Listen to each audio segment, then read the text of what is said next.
بسم الله الرحمن الرحيم. الحمد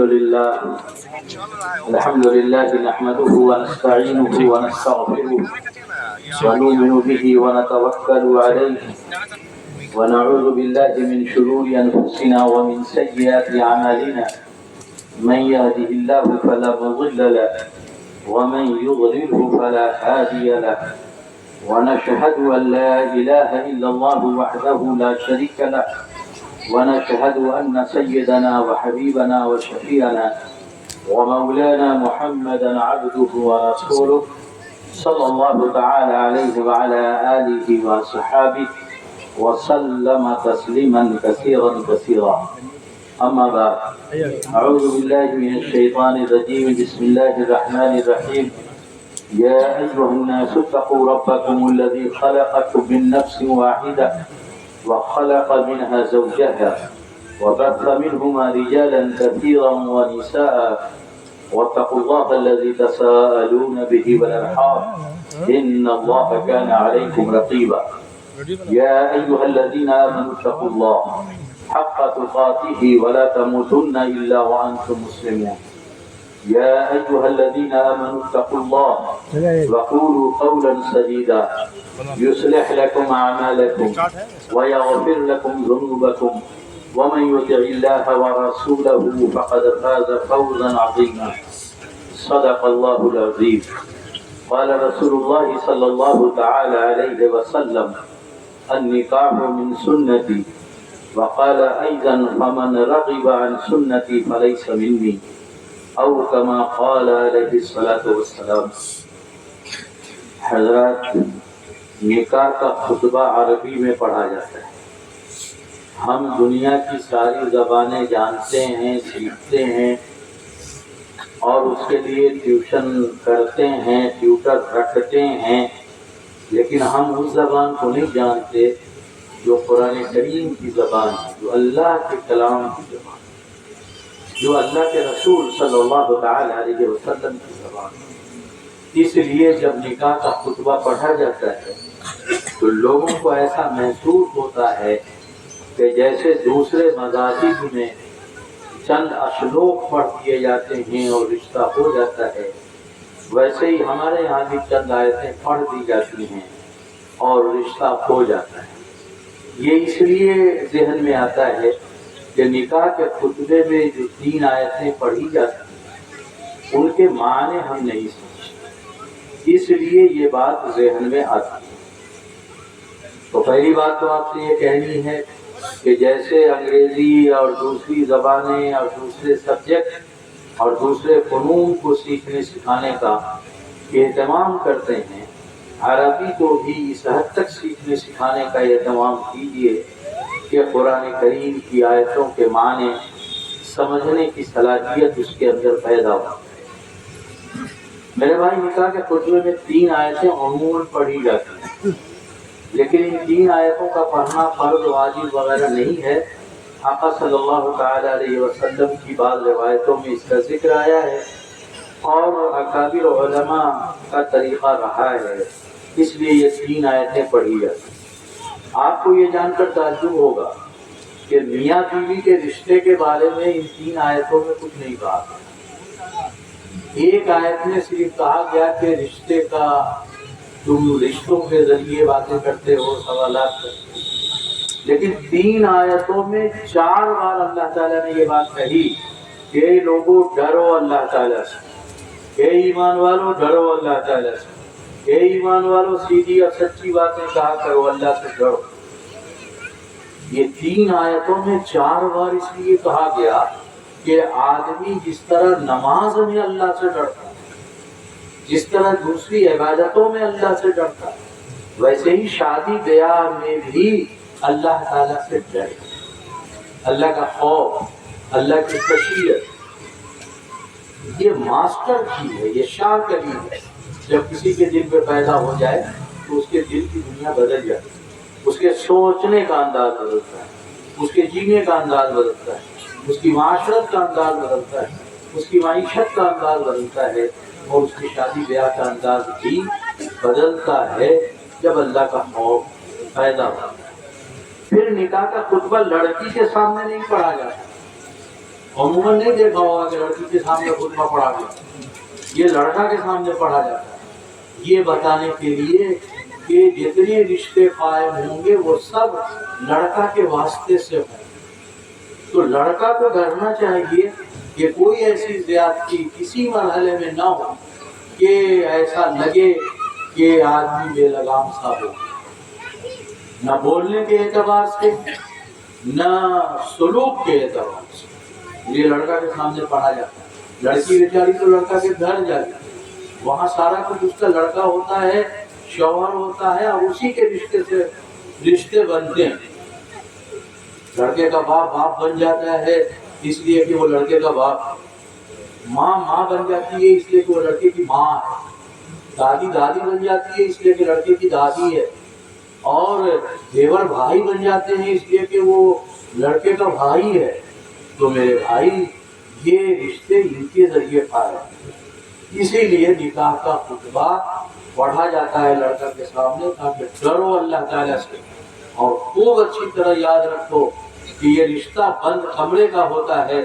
رات کی تاریکی میں اور اندھیرے میں اور بند کمرے میں بھی اگر کسی درجے میں کوئی بات ہوتی ہے تو اللہ ویسے ہی جانتا ہے جیسے خلوت کے احوال کو ویسے ہی جانتا ہے جیسے اس مجلس کے احوال کو اللہ جانتا ہے. اللہ کے جاننے میں کوئی فرق نہیں ہے کہ اس مجلس کو جانے، اور کوئی فرق نہیں ہے کہ اللہ رات کی تاریکی میں بند کمرے میں کے معاملات کو جانے اور سمجھے. تو لڑکا کے سامنے پڑھا ہے. جتنی اہم عبادتیں ہوتی ہیں ان میں خطبہ پڑھا جاتا ہے. اہم عبادت ہو، جمعہ میں خطبہ ہوتا ہے، عیدین میں خطبہ ہوتا ہے، حج میں خطبہ ہوتا ہے. تو نکاح بھی اہم عبادت ہے اس لیے اس میں خطبہ ہوتا ہے. وہ اچھی طرح سمجھنا چاہیے. نکاح ہمارے یہاں دوسرے مذاہب کی طرح صرف سماجک بندھن نہیں ہے. نکاح ہماری عبادت ہے اور پھر سماجک بندھن. تو عبادت کے جذبے سے کرنا چاہیے. اور عبادت بھی عجیب و غریب ہے. نماز پڑھ لیا آپ نے، نماز کا ثواب مل گیا. روزہ رکھ لیا، مہینے بھر کا ثواب مل گیا. زکوٰۃ ادا کر دیا، مل گیا. حج کر لیا، مل گیا. لیکن نکاح ایسی عبادت ہے جس کا ثواب کنٹینیو ہوتا ہے. اس لیے کہ نکاح ختم نہیں ہوتا ہے. پوری زندگی آدمی نکاح کے رشتے سے جڑا رہتا ہے. اللہ ماشاء اللہ کی بات ہوگی تو پوری زندگی اس کو عبادت کا ثواب ہے. اسی لیے آقا صلی اللہ علیہ وسلم نے ارشاد فرمایا کہ بیوی کے منہ میں لقمہ ڈالنا یہ بھی صدقہ ہے. صدقہ اس لیے ہے کہ عبادت ہے. تو اس عبادت کے جذبے کو باقی رکھنا چاہیے اور یہ کنٹینیو ثواب ہے. دوسرے عبادتوں کا ثواب وقتی طور پر آپ نے ادا کیا، اس کا ثواب کنٹینیو ہو. اس لیے میاں بیوی کو ایک دوسرے کی رعایت کرنی چاہیے، ایک دوسرے کے حق کا خیال رکھنا چاہیے. لیکن اس حق کے خیال رکھنے میں ایسا نہ ہو کہ باپ ماں فلاں ڈھکا وہی ٹوٹ. رشتوں کا احترام اپنی جگہ. یقیناً کہ نکاح ایسا رشتہ ہے کہ جس طرح نماز اللہ تعالیٰ نے عرش پہ بلا کر کے آقا صلی اللہ تعالیٰ علیہ وسلم کو دیا، ویسے ہی نکاح کا یہ رشتہ اللہ نے جنت میں قائم کیا، دنیا میں یہ رشتہ قائم نہیں. ہم سب جانتے ہیں کہ حضرت آدم حوا کا رشتہ کہاں ہوا؟ جنت میں ہوا. اور بقیہ اس کے بعد سارے رشتے بنے. ان رشتوں کا احترام اپنی جگہ ہے، لیکن یہ رشتہ اتنا مقدس اور پاکیزہ ہے کہ اس کو اللہ نے جنت میں قائم کیا. تو میرے بھائی اسی طریقے سے خطبہ میں حدیث پڑھی ہے کہ نکاح میری سنت. میری سنت کا مطلب کہ عبادت ہے، اور جو اس کے علاوہ طریقے کو اپنائے گا آقا نے فرمایا کہ وہ مجھ میں سے نہیں. تو میرے بھائی یہ جلدی میں چند باتیں آپ کے سامنے کہہ دی. اور ہمارے ایک دوست کہا کرتے ہیں کہ کھانے کے وقت میں اگر تقریر شروع کر دو تو پورا مجمع مخالف ہو جاتا ہے. تو ظاہر ہے کہ آپ حضرات کی مخالفت لینی نہیں ہے مول، اور میرا تو آنا جانا لگا ہی رہتا ہے علاقے میں. اس لیے جو ہے میں اپنی بات اتنے پہ ختم کرتا ہوں.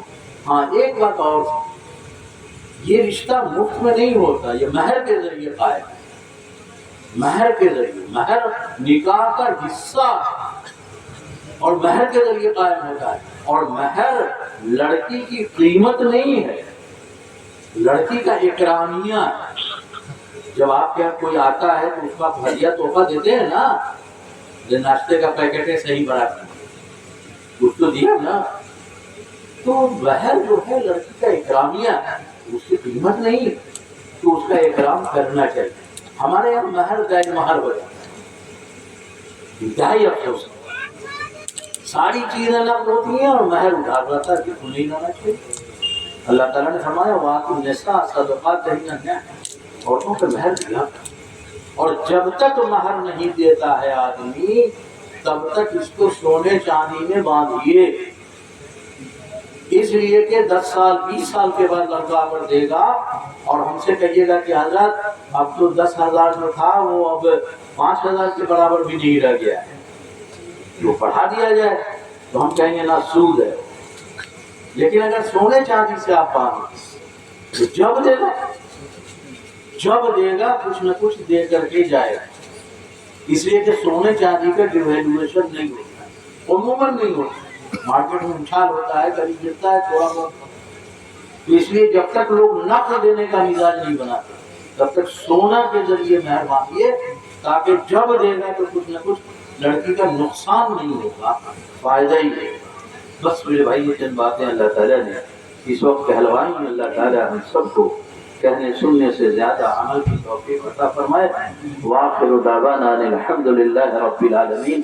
بارک اللہ لنا ولکم فی القرآن العظیم ونفعنا وإياكم بالآيات والذكر الحكيم إنه تعالى جواد كريم ملك بر رؤوف رحيم.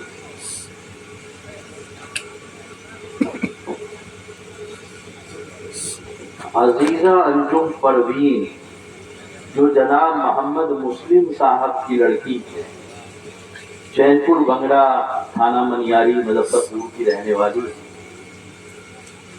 بموجودگی گواہان جناب حاجی حیدر علی رضا صاحب مقام پوسٹ چین پور مظفر پور، جناب محمود اعظم صاحب مقام پوسٹ چین پور بنگڑا. بھائی حیدر صاحب کو تو ہم پہچانتے ہیں، دوسرے صاحب کہاں؟ ہم کو تو پہچاننا چاہیے گواہ کو. ہاں تو یہ دونوں گواہ ہیں اس نکاح کے. اور یہ نکاح ہو رہا ہے جناب محمد یونس صاحب ابن محمد صدیق صاحب کی وکالت. وکالت کا مطلب یہ ہے کہ لڑکی نے ان کو اجازت دی ہے کہ میرا نکاح فلاں صاحب سے کروا دیا جائے. اور مہر اس کا مقرر ہے 21,786 روپے. تو میں جناب محمد یونس صاحب کی وکالت سے اور حاجی حیدر علی رضا اور جناب محمود اعظم صاحب 21,786 روپے مہر کے عوض میں عزیزہ انجم پروین کو آپ کی زوجیت میں دیتا ہوں. آپ نے قبول کیا. عزیزہ انجم پروین کو بوکالت جناب محمد یونس صاحب بموجودگی گواہان جناب حاجی حیدر علی رضا صاحب اور جناب محمود اعظم صاحب بوکالت جناب محمد یونس صاحب 21,786 روپے مہر کے عوض میں نے آپ کی زوجیت میں دیا. آپ نے قبول کیا.